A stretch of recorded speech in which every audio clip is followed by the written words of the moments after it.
It's 5:58 in the morning. So ang goal natin ngayon ay at least maka 8 kilometers tayo. So naka 1 kilometer na ako. Ayan. 1 kilometer na ako galing sa bahay. Medyo minto lang ako kasi hiningal ako.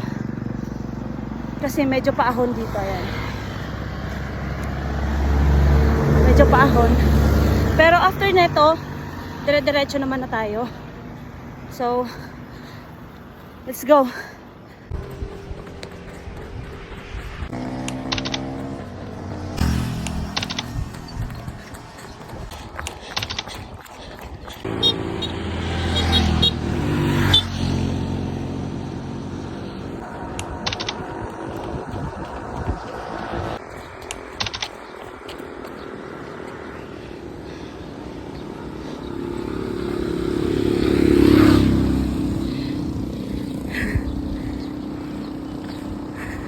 Seven kilometers.